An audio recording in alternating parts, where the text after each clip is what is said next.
இருக்கிறாங்கன்னா ஒரு மருமகள் வந்து மாமனாரையும் மாமியாரையும் கவனித்துக் கொள்வது அவங்களுடைய கடமையா, அதை அவங்க செய்யணுமா அப்படிங்கிறது அவங்களுடைய கேள்வி. அதாவது இதில் என்ன நீங்கள் பார்க்கணும்னு கேட்டால், ஒரு பெண்ணுடைய கடமை என்று நபிகள் நாயகம் ஸல்லல்லாஹு அலைஹி வஸல்லம் அவர்கள் சிலதை சொல்லியிருக்கிறாங்க. என்ன சொல்லியிருக்கிறாங்க? அவன் வந்து இல்லற வாழ்க்கையில் கணவனுக்கு கட்டுப்பட்டு நடக்கணும். அது மாதிரி வந்து அவனுடைய அனுமதி இல்லாமல் என்ன செய்யக்கூடாது, வெளியே போகக்கூடாது. அவன் விரும்பாதவர்களை வீட்டுக்குள்ளே அனுமதிக்கக்கூடாது. இந்த மாதிரியான சில ரூல்களை வந்து நபிகள் நாயகம் ஸல்லல்லாஹு அலைஹி வஸல்லம் அவங்க சொல்லியிருக்கிறாங்க.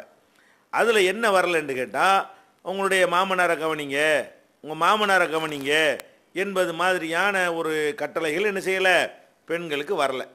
அதே நேரத்தில் வந்து ஆண்களுக்கு என்ன கடமை சொல்லப்பட்டிருக்குது, உங்களுக்கு சோறு தர சொல்லியிருக்குது, ஆடை தர சொல்லியிருக்குது, தங்குறதுக்கு என வாடகைக்கு சொந்தத்துக்கு ஒரு இடம் தர சொல்லியிருக்கிறது. ஆனால் அவ்வளோதான். அப்போ இதுலேயும் கணக்கு பார்த்தா என்ன செய்யணும், ஒரு ஆம்பளைகிட்ட வந்து நகை எதிர்பார்க்கக்கூடாது.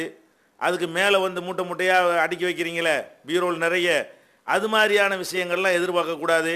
அப்போ நீங்கள் என்ன பண்ணணும், சோறு மட்டும் தான், ட்ரெஸ்ஸு மட்டும். அது ட்ரெஸ்ஸு என்னது, மானத்தை மறைக்கிறதுக்கு உள்ள ட்ரெஸ்ஸு தான்.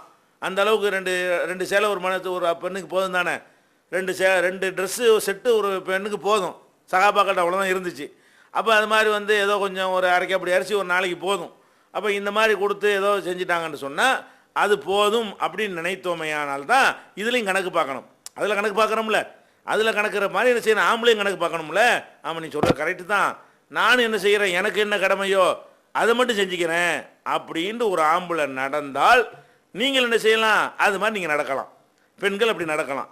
ஆனால் ஒரு ஆம்பளை எப்படி நடக்கிறான், சமூகத்தில் என்ன நீங்கள் பார்க்குறீங்க, ஒரு ஆம்பளை எப்படி நடக்கிறான்னு கேட்டால், அவன் வாங்குகிற சொத்தெல்லாம் பொண்டாட்டி பேரில் எழுதுறான், நகையாக வாங்கி பூட்டுறான், அவன் அவன் அவன் கூட ஒழுங்கான ட்ரெஸ் எடுத்துக்கொள்ள மாட்டேங்கிறான். உங்களுக்கு பீரோல் நிறைய என்ன செய்கிறான், வேணுங்கிறதெல்லாம் கொண்டாந்து போடுறான். அப்போ உங்களுக்கு அனைத்து விதமான சேவைகளுமே அவன் செய்யக்கூடிய ஒரு காட்சியை நீங்கள் பார்க்குறீங்க. எத்தனை பேர் வந்து பல கோடி ரூபாய் மதிப்புடைய சொத்துக்களை எல்லாம் மனைவிக்காக என்ன செய்கிறாங்க, அதை வாரி வாரி வழங்குகிற நிலையெல்லாம் பார்க்குறோம். அது மாத்திரம் இல்லாமல் ஒருத்தைய கல்யாணம் பண்ண காரணத்துக்காக வேண்டி அவருடைய தங்கச்சி யாராவது இருந்தால் அவங்களுடைய கல்யாணத்துக்கு உதவி செய்கிறான். அவங்களுடைய மாமனார் மாமியார் கஷ்டப்பட்டாங்கன்னு சொன்னால் அதுக்கு உதவி செய்கிறான். அவங்களுடைய மச்சனமார்வ இருந்தால் அவங்களுக்கு உதவி செய்கிறான்.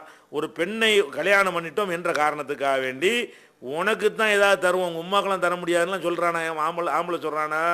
பெரும்பாலான ஆம்பளைங்க சொல்வது கிடையாது. 95% ஆம்பளைங்கள் வந்து அவங்களுடைய கடமைக்கு மேலே அவங்க என்ன செய்கிறாங்க. கணக்கு பார்க்குறது உண்டு தான், கணக்கு பார்த்தா என்ன செய்யணும், ரெண்டு தரப்புலையும் பார்க்கணும்ல. அப்போ நீங்கள் இதை பெண்கள் தரப்பில் இந்த மாதிரி கணக்கு பார்த்துட்டாங்கன்னா அவன் என்ன செய்வான், உங்களுக்கு தர்ற காசுக்கு 2 வேலைக்காரி வச்சேன்னா மிச்சமாக இப்போ தாய் தப்பனை கவனிச்சிட்டு போகிறாங்களே, அவனுக்கு உங்களுக்கு அள்ளி தர்றான் போட்டீங்க. அப்போ அதெல்லாம் வச்சு பார்த்தோம்னு சொன்னால், இன்னும் சொல்ல போனால் ஆம்பளை கிடக்கிற மரியாதையெல்லாம் அந்த அரசியலில் பார்த்தீங்கன்னு சொன்னால், ஒரு ஆம்பளை முதலமைச்சராக இருந்தார்னு வைங்க, ஒரு பொண்டாட்டிக்கு அந்த மரியாதை அதுலாம் கொடுத்துட்றான். அவனுக்கு கிடைக்கிற மரியாதைலாம் நாட்டில் யாரும் கிடைக்குது, பொம்பளைக்கும் கிடைக்குது. பொம்பளை ஜனாதிபதி வந்து ஆம்பளைக்கு புருஷன் கூட வர்றது கிடையாது, அவனுக்கு எந்த மரியாதையும் கிடைக்கிறது கிடையாது. இதுதான் உலகம் பூரா நீங்கள் பார்த்துட்ருக்கிறீங்க. அப்போ இதனால் என்ன பார்க்கணும்னு கேட்டால், சட்டப்படி பெண்ணு உழவு தான். ஆனால் இந்த சட்டத்துக்கு மேலே தான் நம்ம எல்லாரும், சட்டம் எப்போ வரும்னு கேட்டால் 2 பேரும் அந்த இழுத்துக்க பறிச்சுக்க நிற்கிறாங்க பாருங்கள், அங்கே தான் ரூல் பேசணும். எங்கே பேசக்கூடாது, அன்பு பாசம்னு வரக்கூடிய நேரத்தில் வந்து ரூல் பேசிகிட்டு இருக்க முடியுமா? பிள்ளையை வளர்க்குறோம், பிள்ளைக்கு சோறு தான் கொடுக்கணும், அப்புறம் ஹார்லிக்ஸ் வாங்கி கொடுக்குறதுன்னா அது பண்ணு என்னென்னமோ வாங்கி கொடுக்குறாங்கன்னா எது கொடுக்குறோம், அதெல்லாம் கடமை கிடையாது தான். நம்ம பிள்ளைன்ற ஒரு அன்பில் கொடுக்குறோமா இல்லையா, அதெல்லாம் கடமையா? அப்புறமேலு அதெல்லாம் கடமை கிடையாது. இன்னும் சொல்ல போனால் ஒரு தாய்க்கு பால் கொடுக்கறது கூட கடமை கிடையாது. மாட்டேன்ட்டா வெளியில் செவிலித்தாய் வச்சு கொடுத்துட்டு போயிடலாம், அதுக்காக கொடுக்காமையா இருக்கிறீங்க. அப்போ என்னன்னு கேட்டால், கட்டாய கடமை என்பதெல்லாம் எங்கே பார்க்கணும்னு கேட்டால், அவனு அந்த மாதிரி நடந்து 2 சைட்லையும் இங்கே நீ நடந்து நான் நடப்பேன் அப்படி இருந்தால் மட்டும்தான் பார்க்கணும். அப்படி வந்து ஆண்கள் அப்படி பார்க்காத ஒரு குடும்பத்தில் வந்து என்ன செய்யக்கூடாது, நீங்கள் வந்து இது மாதிரிலாம் பண்ணக்கூடாது. அப்துல்லா இப்னு ஜுபைர் ஜுபைருடைய அவருடைய காலத்தில் நடந்த ஒரு சம்பவம், நீங்கள் புகாரி முஸ்லீம்லாம் வரக்கூடிய ஆதாரபூர்வமான ஹதீஸு. அவருடைய மனைவி என்ன செய்வாங்கன்னு கேட்டால், அவர் வீட்டில் வாட்டுக்கு போயிடுவாரா, இவருடைய ஒரு தோட்டம் துறவு குதிரை எல்லாத்தையும் மேய்ச்சி அங்கே உள்ள பொருள்கள்லாம் வீடு வரைக்கும் வந்து ஒரு ஃபர்சகு 3 மைல் நான் தலையில் தூக்கிக்கிட்டே வந்து வேலை செய்வேன் அப்படிங்கிறாங்க அந்த அம்மா. இதெல்லாம் அந்த அம்மா கடமை இல்லை தான். புருஷன் நீ சோத்தை போட்டு போயான்னு சொல்லலாம், எனக்கு இதுதான் உள்ளதில் கஷ்டமான வேலையாக இருக்கும் அந்த குதிரையை கண்ட்ரோல் பண்ணுவது தான் எனக்கு இயலாத வேலையாக இருக்கும் அப்படின்னு அந்த அம்மா சொல்கிறாங்க. அப்போ வெயிலில் வந்து பாலைவனத்து வெயிலில் அவ்வளோ தூரம் அந்த காட்டில் போய், காட்டில் தான் வயல் இருக்கும், அந்த பொருள்கள்லாம் தலையில் தூக்கி கொண்டு நான் வந்து சேருவேன், அந்த மாதிரிலாம் நான் கஷ்டப்பட்டேன் என்றெல்லாம் அந்த ரசூல்லா காலத்தில் நடக்கிற சம்பவம் இது. அது மாதிரி வந்து யார் ஆயிஷா நாயுடைய அக்கா அஸ்மா அவங்க வந்து சொல்கிறாங்க. அப்போ அந்த மாதிரி எல்லாம் ஆயிஷா நாயுடைய அக்காவுடைய விஷயம் ரசூல்லாவுக்கு தெரியாமல் இருக்குமா? உனக்கு அதெல்லாம் கடமை இல்லைம்மா, நீ பாட்டு வீட்டில் உட்காந்துக்குமா, அவர் புருஷன் பார்த்துக்கிட்டுன்னு சொன்னாங்களா? இதெல்லாம் இழுத்து போட்டு செய்யணும். ஒரு பெண்ணுங்கிற முறையில் என்ன செய்யணும்?